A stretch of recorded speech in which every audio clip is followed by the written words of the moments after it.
کریں گے متی رسول کی معرفت لکھی ہوئی یسوع مسیح کی انجیل، اس کا 13واں باب اور اس کی 31ویں اور 32ویں ان دو آیات کو ہم تلاوت کریں گے۔ جی سبھی نے نکال لیا؟ ہاں جی پڑھیں گے۔ ہم 31ویں آیت کو بھائی پڑھیں گے اور 32ویں آیت کو بیٹیاں پڑھیں گی۔ جی لکھا ہے، اس نے ایک اور تمثیل ان کے سامنے پیش کر کے کہا کہ آسمان کی بادشاہی اس رائی کے دانے کی مانند ہے جسے کسی آدمی نے لے کر اپنے کھیت میں بو دیا۔ وہ سب بیجوں سے چھوٹا تو ہے، مگر جب بڑا بڑھتا ہے تو سب ترکاریوں سے بڑا، اور ایسا درخت ہو جاتا ہے کہ ہوا کے پرندے آ کر اس کی ڈالیوں پر بسیرا کرتے ہیں۔ خدا کے پاک کلام کا پڑھا، سنا اور سنایا جانا ہم سب کے لیے باعث برکت ہو۔ سبھی کہیں خدا کا شکر ہو۔ آئیے اپنی جگہ پر بیٹھ جائیے گا۔ یسوع مسیح کے نام میں آپ سب کو سلام۔ تمثیل کے بارے میں ہم سیکھتے ہیں۔ اناجیل میں خداوند یسوع مسیح نے بہت سی تماثیل دی، یعنی کہ بہت سی تمثیلوں میں کلام کو بیان کیا، اور تمثیل کا جو مطلب ہے وہ ہے ایک کہانی۔ کیا ہے؟ ایک کہانی۔ آج سے کئی سال پیچھے چلے جائیں، 25-30 سال تقریباً پیچھے چلے جائیں، جب یہ سوشل میڈیا ابھی تک اس کا نام و نشان بھی نہیں تھا، تو پھر بچے جب بھی اپنے بزرگوں کے پاس بیٹھتے تھے تو اپنے ماں باپ سے، اپنے دادے سے، اپنی دادی سے، کسی بھی بزرگ سے جو بڑا آتا تھا ان سے کہانیاں سنتے تھے۔ دن کو بھی ہم سنا کرتے تھے کئی دفعہ، اور زیادہ تر پھر ہم رات کو سونے سے پہلے اپنے بزرگوں سے کہانیاں سنا کرتے تھے، اور وہ کہانیاں ہمیں سنایا کرتے تھے، وہ ہمیں کہانیاں سنایا کرتے تھے، اور اسی کو تمثیل کا جو نام ہے وہ دیا گیا ہے۔ کہانی کا مطلب یا تمثیل کا مطلب کیا ہے؟ کہانی۔ تمثیل کا مطلب کیا ہے؟ تمثیل کا مطلب ہے کہانی۔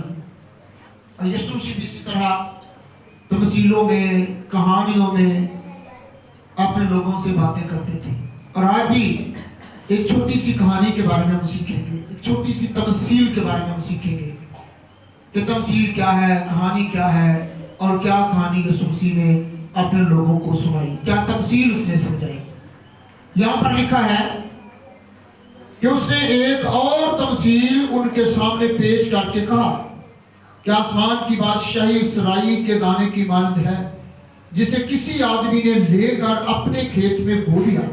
وہ سب بیجوں سے چھوٹا تو ہے، مگر جب بڑھتا ہے تو سب ترکاریوں سے بڑا، اور ایسا درخت ہو جاتا ہے کہ ہوا کے پرندے آ کر اس کی ڈالیوں پر بسیرا کرتے ہیں۔ کیا کرتے ہیں؟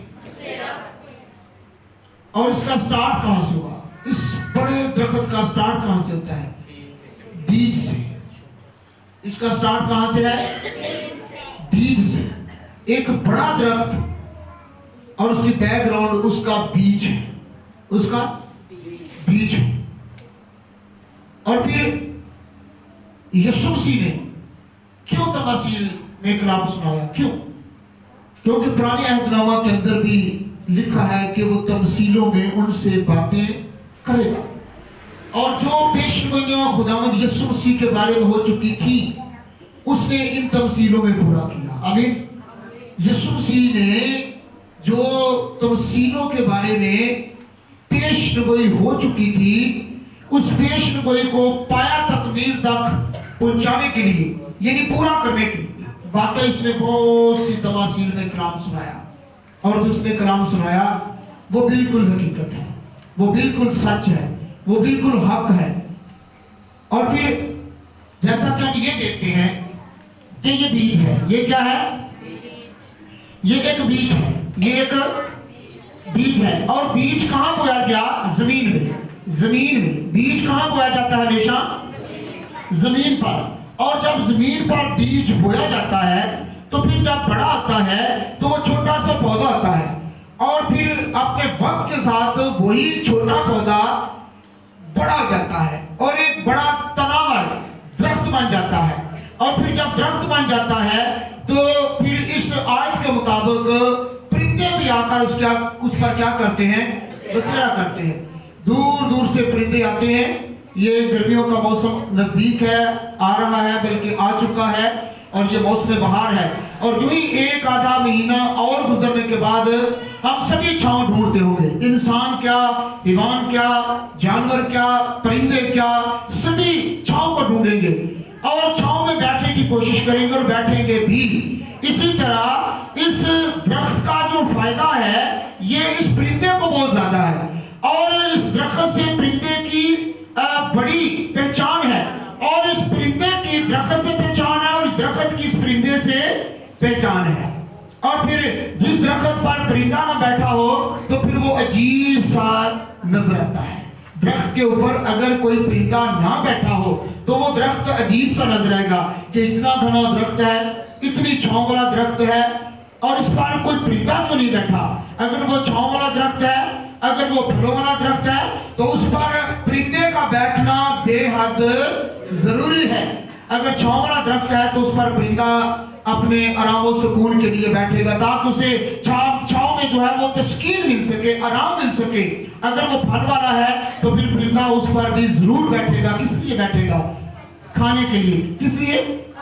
یعنی کہ اس پرندے کا اور درخت کا آپس میں بہت زیادہ یہ جو ہے وہ کنیکٹ ہے، بہت ہی زیادہ پرندے اور درخت کا آپس میں جو ہے وہ ایک گہرا رشتہ ہے. نہ پرندہ درخت کے بغیر ہے اور نہ ہی درخت پرندے کے بغیر ہے. یہ بڑی ان کی پکی دوستی ہے. اور یہ کہاں سے ہوا؟ شروع کہاں سے ہوا؟ بیج سے. کہاں سے؟ یہ شروع اس بیج سے ہوا. بیج کتنا سا تھا؟ اس آیت کے مطابق یہ جو رائی کا دانہ ہے اس کا بیج، اس کے بارے میں کیا لکھا ہے؟ چھوٹا سا. بیج کتنا سا ہے؟ چھوٹا سا ہے. بیج ہوا کیا؟ دکھنے میں وہ چھوٹا ہے، لیکن جو ہی وہ بیج اگتا ہے وہ بڑا ہوتا ہے تو اتنا بڑا آ جاتا ہے. تو لکھا ہے کہ وہ سب ترکاریوں سے بھرا نظر آتا ہے. اور یہ ایسا بیج ہے، یہ ایسا بیج ہے دکھنے میں چھوٹا، دکھنے میں بالکل نہ ہونے کے برابر، لیکن جب اس کو بویا جاتا ہے، بویا کہاں پر جاتا ہے؟ بویا کہاں پر جاتا ہے؟ کھیت میں یا زمین کے اندر اس کو بویا جاتا ہے. اور پھر جب اس کو بویا جاتا ہے تو اس سے پہلے زمین جو ہے اس کو تیار کیا جاتا ہے، زمین کو زرخیز کیا جاتا ہے، زمین کو نرم کیا جاتا ہے. کیوں؟ تاکہ بیج جب اس کھیت یا زمین کے اندر بویا جائے تو وہ جلدی سے زمین کے اندر چلا جائے، زمین کے نیچے چلا جائے. جو زمین نرم و ملائم اس بیج کو لینے کے لیے تیار ہوتی ہے. اور پھر جو ہی یہ بیج زمین یا کھیت کے اندر بویا جاتا ہے تو زمین اتنی نرم ملائم اور تیار ہو چکی ہوتی ہے، زرخیز ہو چکی ہوتی ہے کہ یہ بیج اندر جا کر مر جاتا ہے. اور جب تک زمین کے اندر دانا مرتا نہیں وہ اگتا. یاد رکھیے، جب تک زمین کے اندر، کھیت کے اندر جا کر دانا مرتا نہیں اتنی دیر تک وہ اگتا. اور جب اگتا نہیں تو پھر وہ بڑا کیسے ہوگا؟ جب بڑا نہ ہوگا تو پھر اس پر پھل پھول کیسے لگیں گے اور پھر اس پر پرندے کیسے بسیرا کریں گے؟ اس لیے بیج کا ہونا بے حد ضروری ہے. اور یہ تو تھا تھوڑا سا ہم نے دنیوی طور پہ سیکھا یا جسمانی طور پہ سیکھا. اور اب اس کا روحانی مطلب کیا ہے؟ اس بیج کا روحانی مطلب کیا ہے؟ روحانی مطلب، بیج کا روحانی مطلب کیا ہے؟ بیج روحانی طور پہ ہم چلتے ہیں، یعنی کہ یہ جو بیج ہے اس کا روحانی مطلب کیا ہے؟ The word of God. یعنی کہ بیج کیا ہے؟ خدا کا کلام. یہ روحانی طور پہ میں آپ کو بتا رہا ہوں. بیج کیا ہے؟ بیج کیا ہے؟ The word of God. The word of یعنی کہ خدا کا کلام. بیج کیا ہے؟ خدا کا کلام. اور میں اور آپ نئے سرے سے پیدا ہو چکے ہیں. میں اور آپ نئی پیدائش کے حامل ہیں. میں نے اور آپ نے خداوند یسوع مسیح کے وسیلہ سے، خدا کے کلام کے وسیلہ سے، اس کو قبول کرنے کے وسیلہ سے یا سبب سے یا باعث میں نے اور آپ نے ابدی نجات کو حاصل کر رکھا ہے. میں نے اور آپ نے نئی پیدائش کو حاصل کر رکھا ہے. اور اس کا